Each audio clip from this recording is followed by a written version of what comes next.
Alright folks, I thought I'd try to get you some footage of hooking the Bush Hog up. Explain a few things here for a second. Now we're looking from the back of the Bush Hog to the front of the Bush Hog. Now the way I was always taught to do it is hook this left one over on this side up first. The reason being is the right one, what I call the right, is adjustable.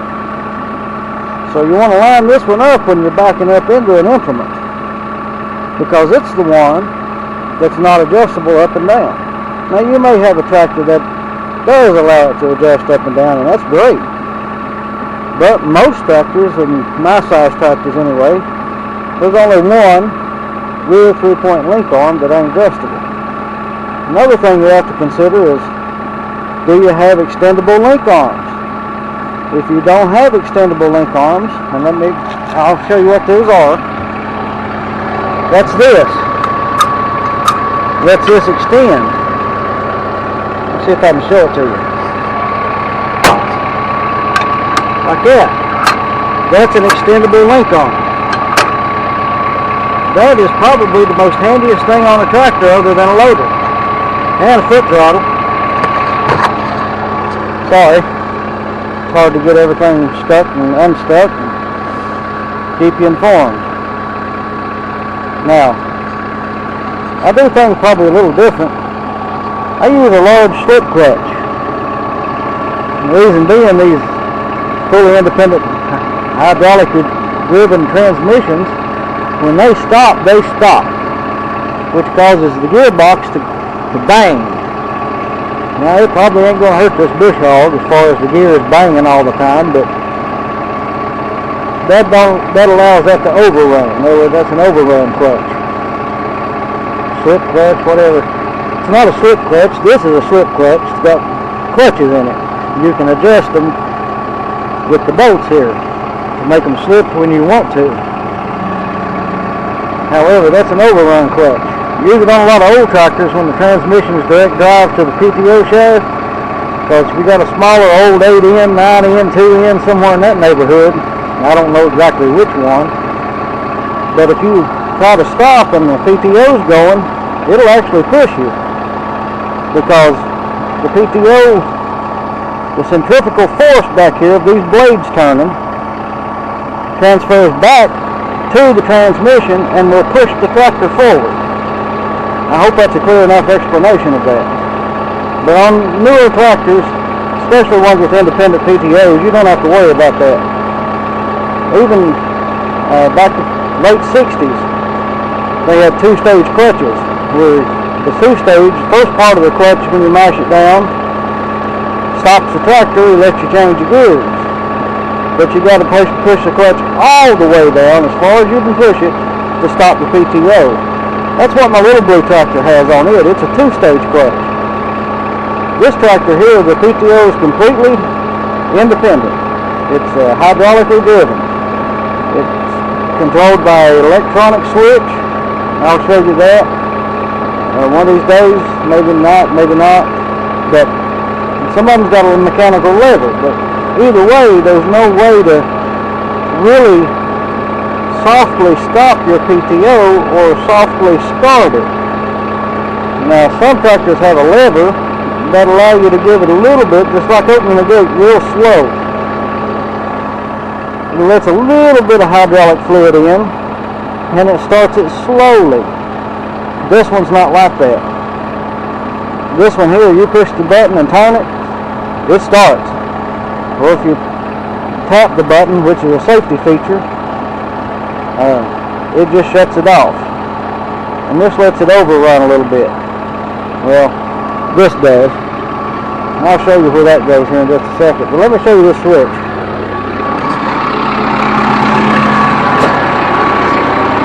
This is the PTO switch. You turn it on, all I got to do is push down and pull it and let it go.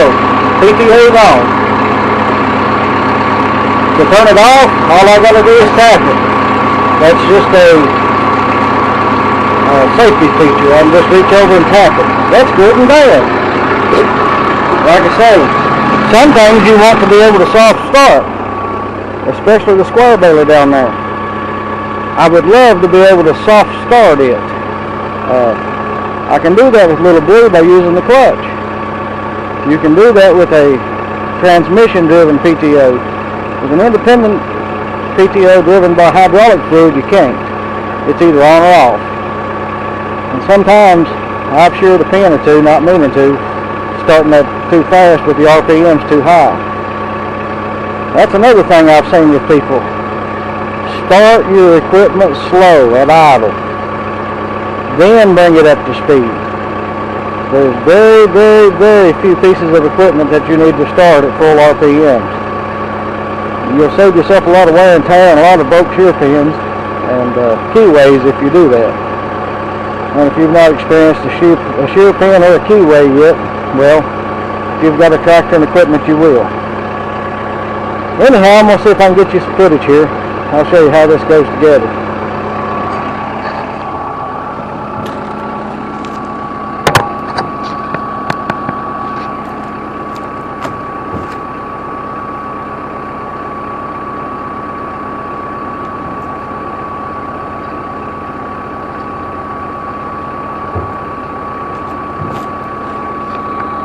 What I got here is two bushings. They make the category 2 and the category 1. Depends on this Bush Hog or category 1. What it is, there's a bigger hole in the 3-point link ends, and I'll show you here in just a second. Put the bushing on the pin. And if you see that hole is a lot bigger than the bushing, I don't know if you can or not.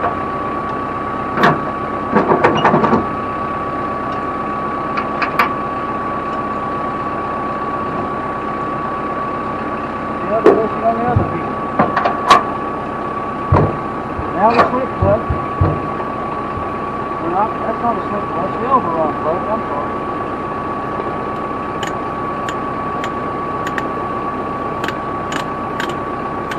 Check it to make sure it works. See, that's overrunning. I can turn that without the tractor.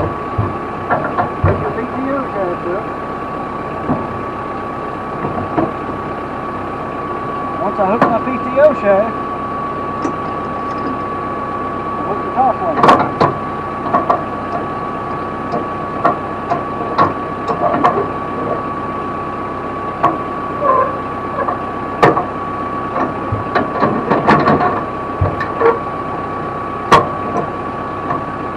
Now I'm going to tighten it up. I'll adjust it again a little later.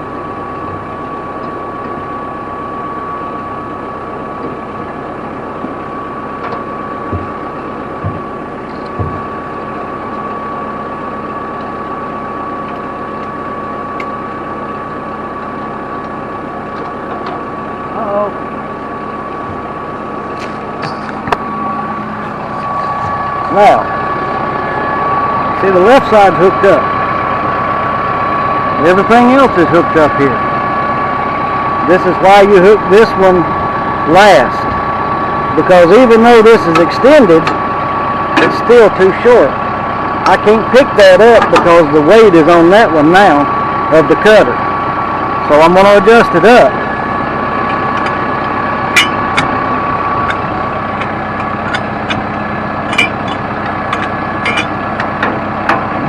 See, once I pick it up,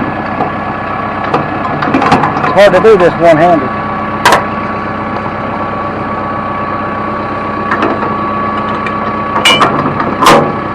Slide right on. Then I'll put my sway pin in. I've already got that one in over there. And like I say, my overrun clutch is between my tractor and the PTO. Now the overrun clutches you buy at Tractor Supply and Wheel King, a lot of them are just rated for like 45 horsepower.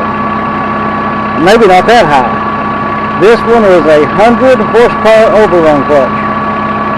Because my tractor's 63 horsepower, but I did have a 75 horsepower tractor and I run it on there.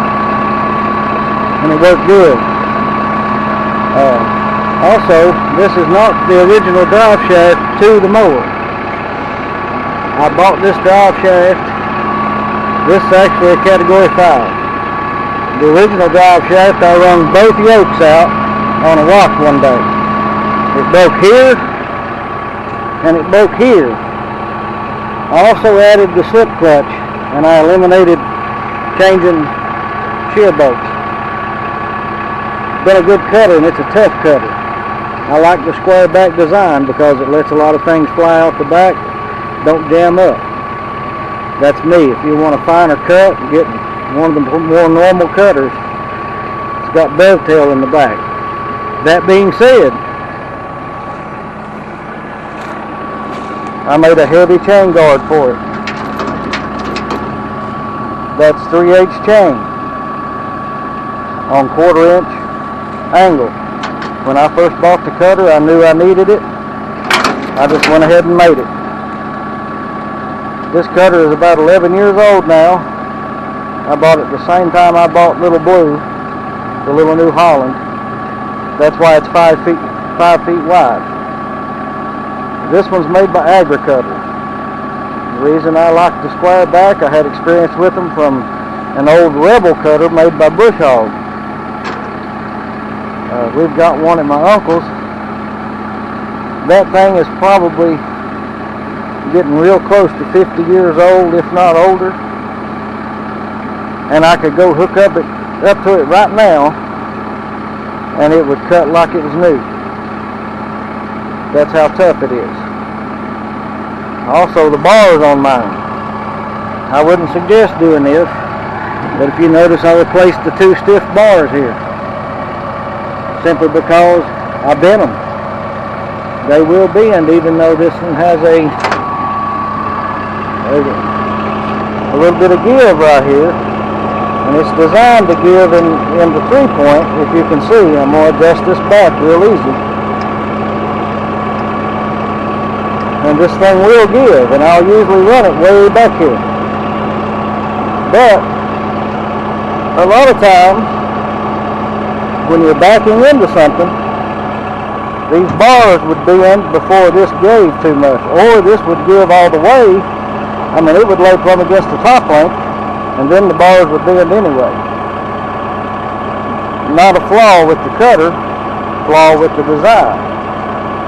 But I knew to do this because, again, the old Bush Hog cutter I had, or we have on the uncle's farm, probably has a 1/2 inch chain from, it connects right below the 3-point right here, the top link, all the way to the back tire, right in front of it back there where the adjustment bolts are. That is the only give that it has. Now again, I'm not telling you to do this, because with this, there is a possibility that this cutter could rotate 90 degrees. Highly unlikely, I'll tell you that. But there is a possibility of that happening.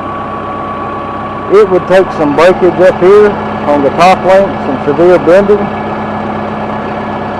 but it could rotate up, they say.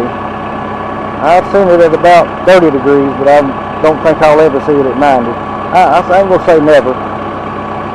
You know how life is. You see a lot of things that you don't expect to see. But Agri-Cutter still makes cutters. I don't know if they still make the square back style. If they did, and I have to replace this one, that's probably what I'll go back with. I keep watching for an FMC tire drive. And if you don't know what that is, they're a tough cutter. They quit making those back several years ago. I have found a independent company, and I can't remember their name. They make them special order with the tire drive instead of a gearbox. And those are just tough cutters. I mean, the centrifugal force that's built up with that tire and the blades, it's probably just extremely scary how much force there is there in those cutters.